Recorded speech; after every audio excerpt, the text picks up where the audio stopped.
Okay, I got a little PSA here. I've been moving my intro to the actual replay just to kind of expedite the front part of this video, but I made a mistake, guys. The 3rd of December files are gone. I accidentally deleted them before I made the video, and I deleted them out of my recycle bin, so I can't even recover them. And quite honestly, watching these videos is so exhausting and it's such a roller coaster. I can't even think about going back and doing it again. So we're just going to pick this up from the 4th of December 1942 and we'll go from there, and I'll do a better job of making sure I don't delete videos in the future. If we were gonna miss a video, I would say the 3rd of December was one to miss. There was stuff that happened, but it wasn't like crazy stuff that you're gonna regret missing. So you know what? My mistake won't happen again. Let's press on. Hey guys, welcome back. This is the Desert Wolf versus Wirraway campaign. Scenario 1 was stacking limits. This is the 4th of December, 1942. Let's see what happens here. Okay, got some coast watchers reporting some stuff. Pretty standard. Okay, additional unloading. This is going to take some time to get everything off here. Okay, and we're landing additional troops in Kasai.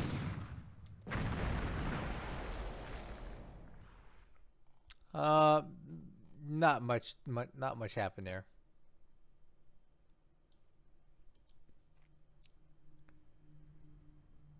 Okay, more unloading.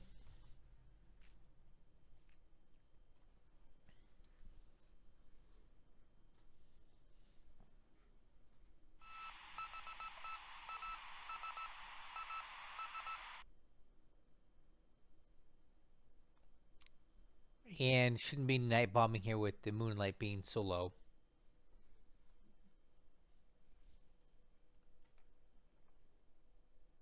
Daylight should be coming up here. Oh, bummer. Alright. So another ship sank from, and that's fallout from 2 days ago when the valves hit. Okay, we got a bombardment going on here. Ooh. Whoa, you see this? The zeros are based on Tagula. Why? Why would he have them so close? That seems so dangerous. I bet you he's going to try to fly something out of there. That seems dangerous. Alright, you saw that mention about the fires in the dairy moor, right? That could be the next victim here.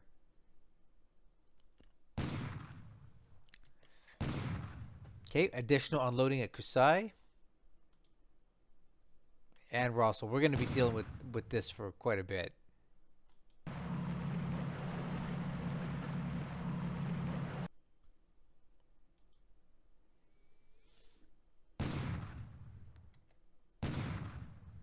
Okay, and more unloading.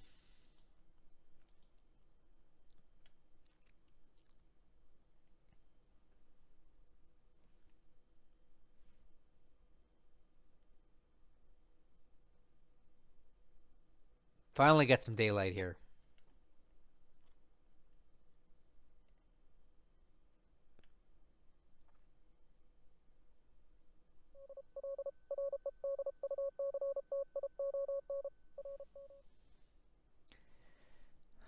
Okay, more unloading.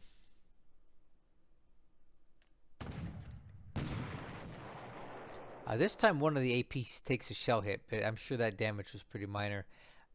These are just 8cm guns that they're firing, and they don't really have a lot of punch to them.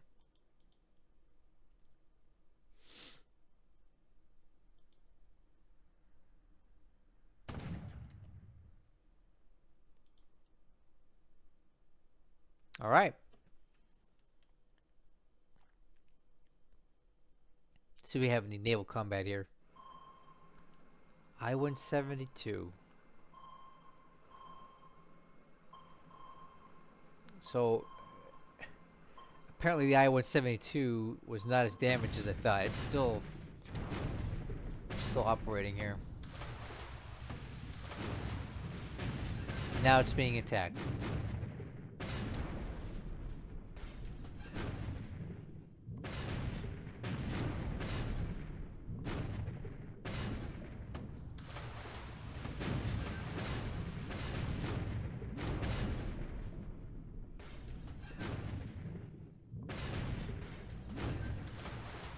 So far, I-172 is dodging all of these depth charges here.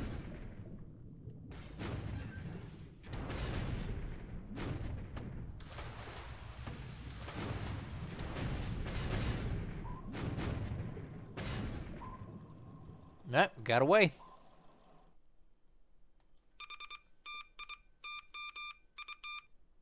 Okay, we're already in the air operations here.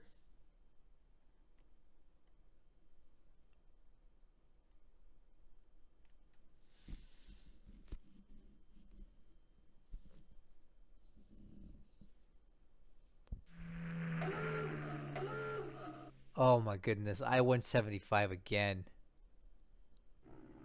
That thing's gotta be dead.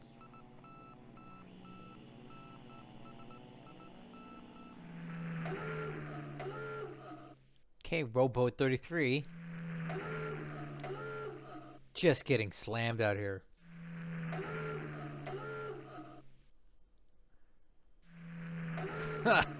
This is insane how many subs are getting hit and spotted out here. It's just out of control.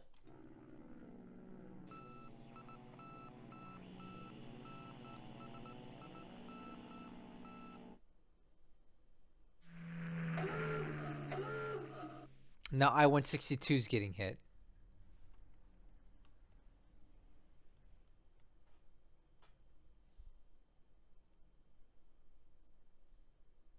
Looks like more bad weather in Burma today.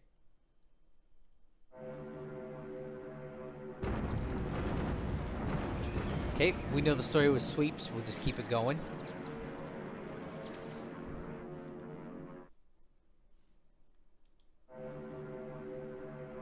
Obviously, anywhere that there's a Japanese sweep, we can expect there to be a follow-up bombing mission. And basically, the same goes true for the Allies as well. If they're sweeping ahead, that means bombers are coming behind.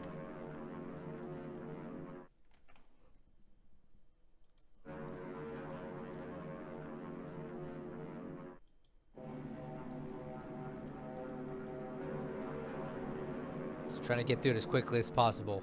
Especially if there's no actual air combat, there's no point in watching this animation, right?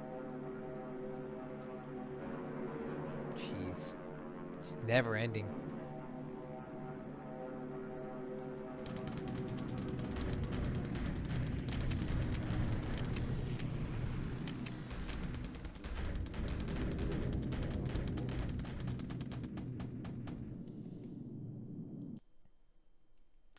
Alright, here come the bombers.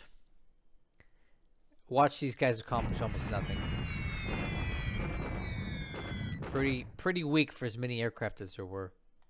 And they're coming in so low, too. Look at this. 4,000 feet.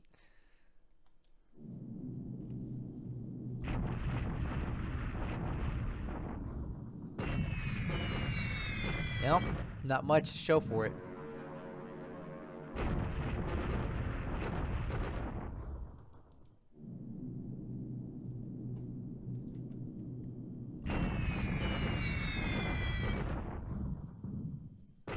Sonia's sitting up here.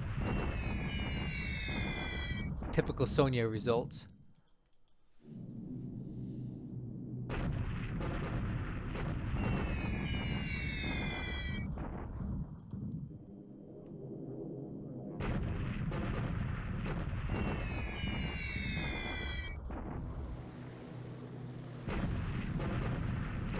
And he's really put a lot of bombers into this. I wonder if he's going to attack again. Seems like a lot of bombers.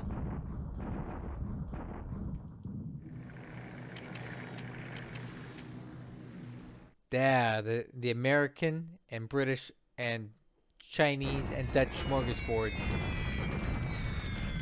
Lot of bombers there, and look at these losses. Look at all these bombers here, right? And look how minuscule these losses are. It's crazy.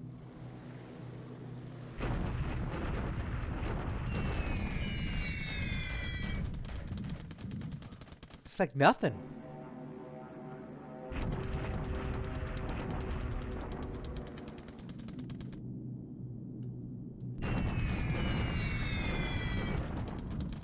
I'm just gonna get through this quickly. We're not really seeing any kind of crazy activity with these bombers now.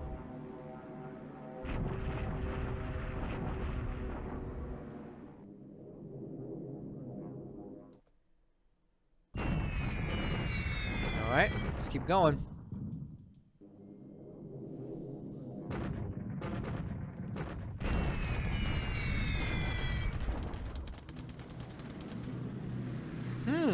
What is this? Okay, Liberators and B-17Es hitting... Where are we hitting? Nadzab? Okay. Why there? This one doesn't really make sense to me. Like, I've noticed for a couple turns now that this wolf has been picking kind of obscure bases and hitting them, but there's nothing there. I don't know why he's doing it. Maybe to throw the Japanese off to keep them off the scent. But I didn't see a lot of value taking this place out. And he's going all in there.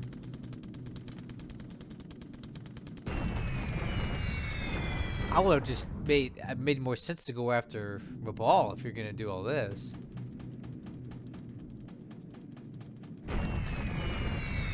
Well, I'll tell you what, that airfield's jacked up. Alright, now this is what does make sense.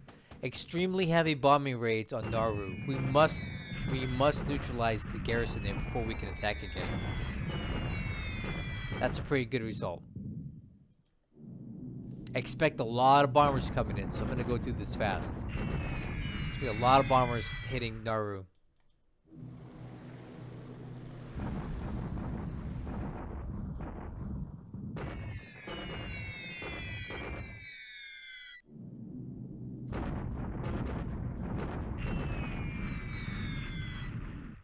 Again, you got heavy rain in the hex, so that's affecting accuracy somewhat.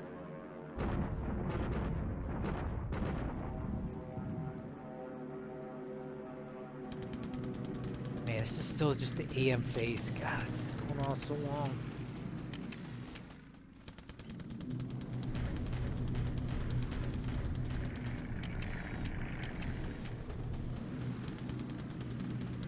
More B-17s coming in.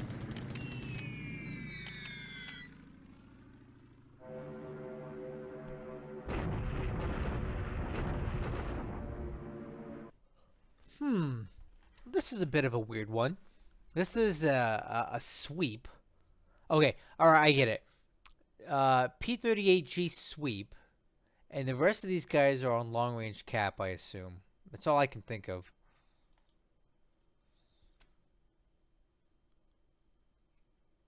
Alright. Uh-oh, Darrymore. Fires, damage, engines. No, those two ships aren't gonna make it, man. So we're in the PM phase now of the air activity.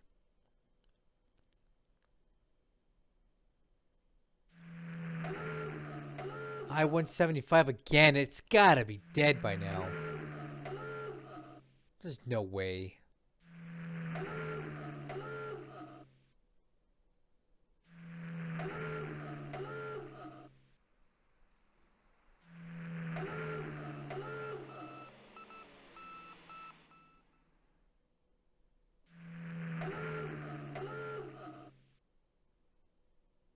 Nope. Now we got an I-124 near Trivandrum.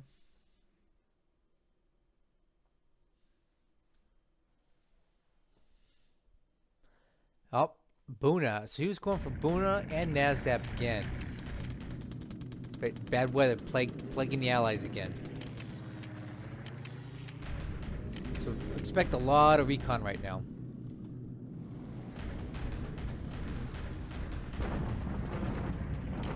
Okay. Sonia's with the clear skies hitting the impassable hex. Get nothing for it.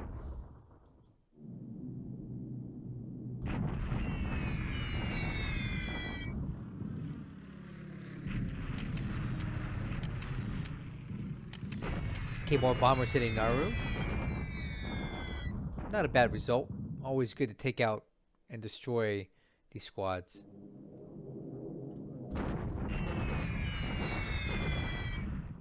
We do have clear sky here now.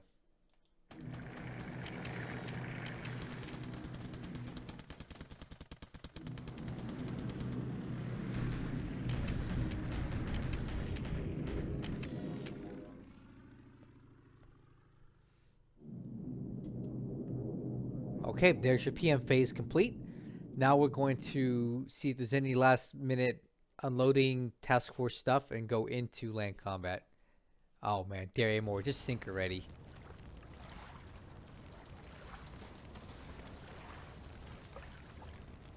Another allied ship sinks.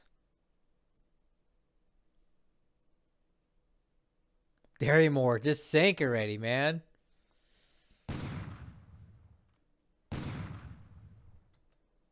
Okay, more troops unloading at Tagula.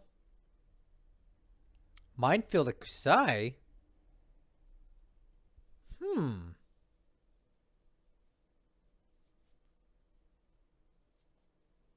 Wow, all of a sudden there's mines at Kusai. That must have been sublate or something like that.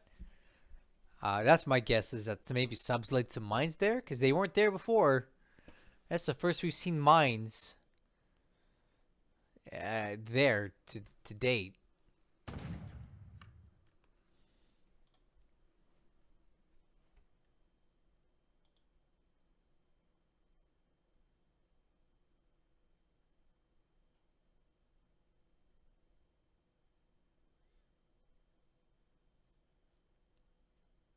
Okay, here we go. Land combat. What are we going to get? Oh, back to bombardments. Fun's over. That's starting to get a little more effect there. It's a pretty decent bombardment now. Japanese bombardment at Kusai. That's a mistake for them. Yep, now they're taking losses. He better hope the Allies won't attack there. Alright. Japanese bombardment here.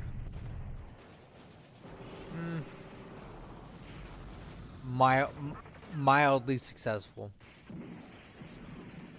Okay, Japanese bombardment at Tagula. Quite a bit of Australians are ashore now here.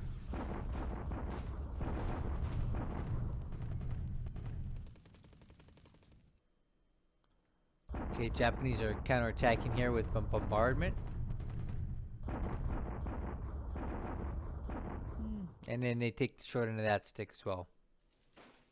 Ah, another deliberate attack. Excellent.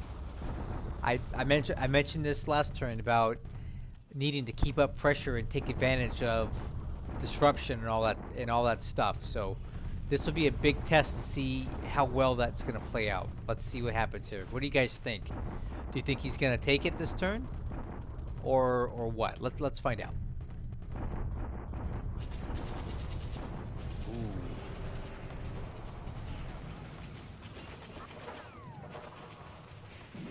Oh wow, quite a different result this turn. Look at this. Remember a few turns ago when the Allies attacked, it was like a 4-to-1 loss rate in favor of the Allies. Now they take more casualties, so I guess they were just a little too disrupted. If you look at this, man, what a disparity. The Japanese put up a great defense there, and once again, it's just so hard to break through with these stacking limits. Man. Look how many vehicles. Just cannot get through there. Okay, here we go. Allied deliberate attack at Rossel. I don't know if they'll take it, but they're really going to hurt the Japanese here. Let's see. You ready? Let's do it. Now. Man. Alright, so they don't take it. Losses are pretty even. But the fortification level is down to 1. One more day's attack and they'll have it down to 0. And I don't think the Japanese can build it back fast enough. And then, yeah. We'll see what happens after that. There it is. There's your turn.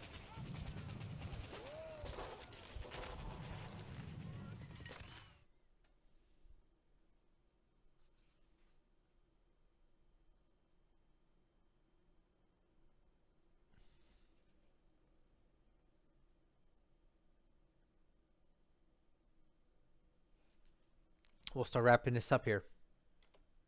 See if we get any arrivals.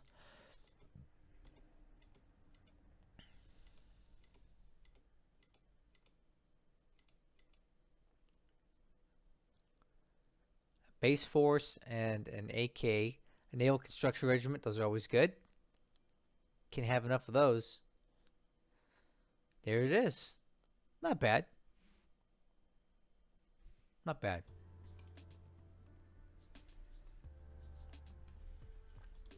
Alright guys, we got a nice widescreen presentation today. We can see the whole battlefield. But let's go ahead and start with our intelligence briefing. Aircraft losses today, 4 to 4. You can see the losses right here for yourself. Of those 4, only 1 wounded pilot for the Allies. Army loss points today, 28 for the Allies, 4 for the Japanese. That was probably due to the activity in Burma here. Ship sunk. 2 more Allied transports went down near Tagula, and this is as a result of the Val attack a couple days ago. They finally succumbed to their injuries. Succumbed to their injuries. Looking at the political points, it looks like Desewolf spent 28 points, and that could have been for anything, like changing commanders, stuff like that. I've never tracked that down. For the turn, the Japanese gained 80 points, bringing the Japanese win ratio up to 1.631. And the last time it was this high was around, I don't know, early November. So Wirraway's hanging on for dear life here. Let's go ahead and fire up the old combat reporter. And we'll start with sea activity here. We had I-172 attempting to do something down here at Nauru, but got caught off. And Kusai, some mines were detected here. Now, there is just no way that the Japanese got any kind of mine-laying ship into here, like a cruiser mine layer or anything like that. We would have seen it coming. So this had to have been laid by subs. Apparently, they didn't do a very good job. We spotted them all. Had a naval bombardment with the Trump and De Ruyter. These are ABDA ships that somehow survived the war so far. They did a little bit of damage here and damaged 5 zeros. I don't really know what those are even doing on the island. This is really surprising to me. I bet you they're not there now. Ground attacks, right? We had a bombardment from the Japanese. The Allies attacked again at Russell and got the fort level down to 1. One more day of this, we'll be down to 0, and we'll really start biting into the Japanese losses, and it should fall relatively soon after that, because there's only a few pieces of units here that are combatant, right? Second rating regiment. That's part of a parachute regiment here. At Kusai, it was just a bombardment. The Japanese bombarded here in China at the impassable hex there. And, oh, here we go. An Allied attack in Burma did not go so well. More losses than the Japanese took. And I think it's because the Japanese got another division into the area. This was around 800 a couple days ago. Now it's at 1100. Let's take a look at that over here. They're just shuttling troops back and forth to keep the troop levels as high as they can be, right? The Allies are heavily disrupted now. Some of these units have taken heavy losses, like the 7th Australian. This thing had about 400 AV a couple days ago. Now it's lost more than half their numbers in disabled. It's not looking too good. And that's the issue with the stacking limit games. It's so hard to make any progress because both sides can have an equal amount of troops, right? And you can't really exceed it without taking huge penalties. When you don't have stacking limits, you can do stuff like what Lodric does, where he just gets these giant death stacks and just bludgeons his way through. That is not an option in this campaign. So it's a slow, grindy a thing. And I guess that's more realistic if you think about it, because Ground combat doesn't. It takes a long time, especially like in a place like Burma, right? You're not going to get down to Rangoon in a week. It's going to take a long time. But from a playability standpoint, it's just very slow progress, and it gets a lot of stalemates, and it's hard to break it. Um, yeah, it's just it's tough. I don't know if I want to play like this myself. All right. These amphibious operations, there's nothing really to see here. It's just more unloading of troops.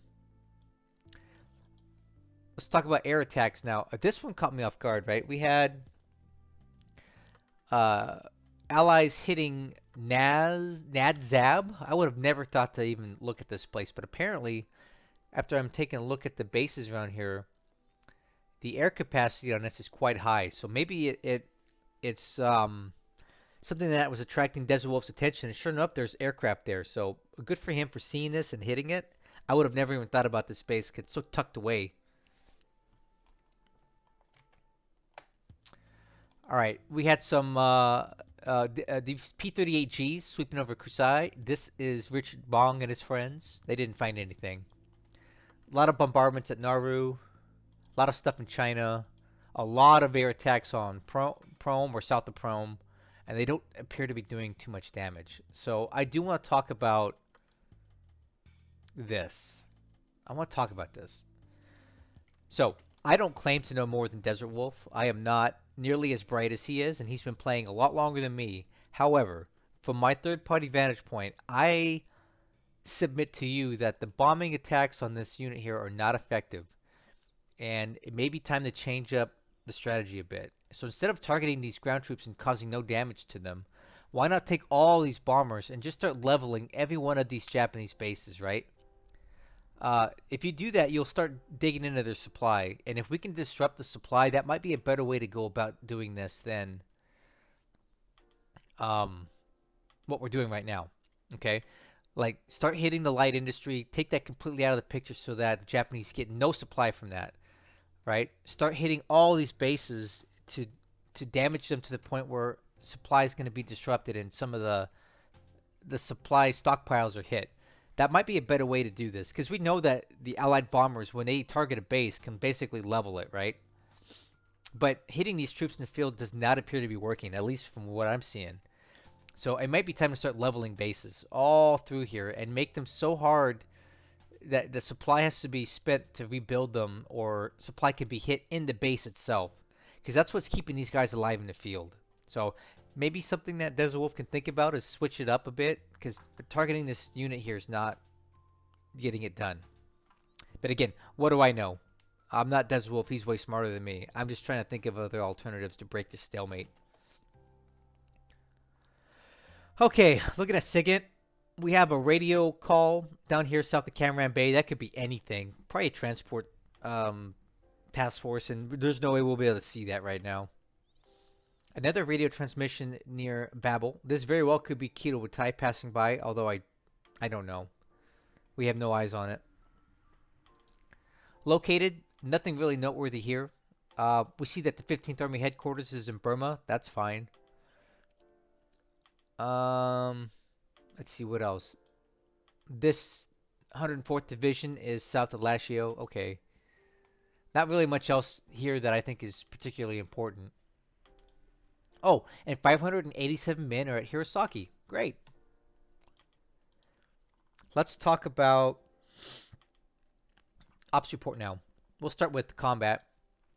Again, the Japanese are being very tight-lipped with their ship losses. They're just now admitting to this Asahi-san Maru ship going down on February 10th, 1942. That was like 11 months ago.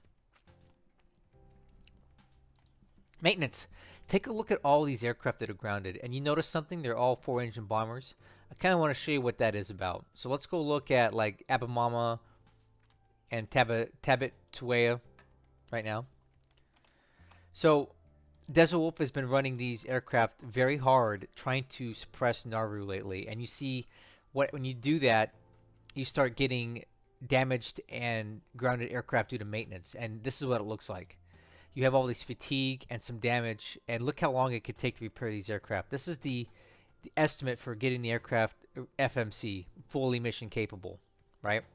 what determines this is A, how often you're flying them, and B, this service rating. So these American four-engine bombers, and basically most four-engine aircraft at all, have a very high service rating. And you can understand why, right? Multiple engines, complex systems, big airframes. These things wear out, and it doesn't take much to ground an aircraft, right? I'm an aircraft mechanic myself in real life, and I work on four-engine aircraft. And if one of those engines doesn't work, the aircraft is grounded. You can't fly with three. It's not allowed. So you can see how there's so many different systems that could go wrong on an aircraft like this, and that's why the service ratings are so high. You'll see lower service ratings on smaller aircraft or single engine aircraft sometimes have a service rating as low as one being ideal, four being the worst. But when you run these four engine aircraft so hard like this, you're going to start taking a lot of maintenance and damaged aircraft and ops losses. So it may be time for Desert Wolf to throttle back a little bit on the four engine bomber usage to give these guys a chance to recover some of their damaged aircraft and get them all patched up.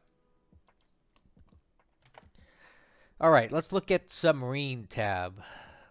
Look look at the I-175. 1, 2, 3, 4. Is that 4 times it was reported as hit, and I'm pretty sure that's this one here now. The I-175 has got to be on its last legs. So I do know that some of these are over-reported, right? Sometimes the aircrew will say they hit something, but they really didn't. But when you have this many times and this many turns of the same sub being reported as hit, it only takes a couple 500-pound bombs to sink one of these. So if I were a betting man, I would say that the I-175 is already damaged and on borrowed time here. And then the RO, the rowboat. Oh, maybe I'm wrong. Maybe that's the rowboat there. Okay, so that's RO-33 there, and the I-175 was just north of Kusai. Either it sank or it's no longer spotted, but it is definitely. I think it sank, personally, but we'll find out soon enough. And the last thing we'll take a look at here is the unknown tab. We saw 2 Allied ships sink as a result of the raid the other day by the Vals, and I saw the Derrymore repeatedly mentioned. Let's take a look at the Derrymore. That should be near Tagula. Whoa! Yikes. Okay, yeah. Yeah, this thing's dead. 98 system damage, 60 flooding, 99 fire, 100% guaranteed, no way to save it. The Derrymore will sink next turn. It did take a lot of bombs, so hopefully these guys jump off and go swimming here pretty quick because that ship's going down fast. Okay, I think we talked about all the ops reports we need to talk about. Let's just go around the room here, starting in China. I really think that Wirraway needs to be more aggressive up here if he wants to make something happen, because if you look at the Chinese troops that are opposing him, their disruption levels have come down dramatically. So the lower this is, the more solvent they are in combat. He had these numbers up very high previously. Now they're really low. I think Wirraway needs to do something with this, or else it's a lot of wasted effort. And he also needs to stop attacking down here. This is that impassable hex I like to call it that's near Chengte. He's not getting anything done here. The allies are in no danger of falling apart. They have supply. The terrain is fantastic. So I don't know why he keeps beating his head against this, but it's not working. Again, these stacking limits make this game incredibly difficult on the ground, but I think Wirraway really needs to reevaluate his strategy here and figure out something else, because none of this is working right now. We already kind of talked about the ground attack here in south of Prome. But again, I think Desert Wolf needs to maybe reevaluate this, because it's not really working either, at least from what I can see. I think maybe he needs to refocus his bombers on actual bases and try to level those and deny the supply there, and then try attacking and starving these guys out that way, because this is not, it's not working out. Unfortunately, the early warning radar in Sandpit is basically done, right? We have 1 aircraft left. It's damaged. It's not flyable. And you can see the result of that, right? We have no spotting now in the Java Sea. So this operation might be concluded, but that's fine because we got what we needed. We established that the Kido Butai was moving, and we had multiple fixes here, here, and here, right? So that let us know a rough timetable as to how long it's going to take them to get into combat. So these guys did their job, but it's probably time to close up shop and call it a day. The only other stuff we can see is out here in the band in the Sarum Sea. We see some miscellaneous ships operating out here, and that's from the spotting at Darwin. And that's all fine. You can see that Desert Wolf pushed his spotting out to maximum range here, and that's why this pink line looks like it's got a blue inlet, because it does. So he was hoping to make sure that he could catch Kido Butai if they skirted around here, but they're probably going to come down near Babel and head over the truck. And that's all we're seeing now is just miscellaneous stuff that isn't really a factor. So we'll take a look at the operations at Tagula. All the ships that are going to sink here have basically sunk, and the rest are going to be fine. They're almost done unloading troops here. At Rossel and at Tagula, we still have quite a bit of troops left on ship, but it's coming off pretty good. The Derrymore will absolutely sink next turn, and the fourth bank, which hit rocks last turn, is probably going to sink. So they better get their troops off quick. Let's take a look at what we have on the island. We have quite a bit of troops on Rossel, and they're just slowly working their way down on these guys, and it shouldn't take long.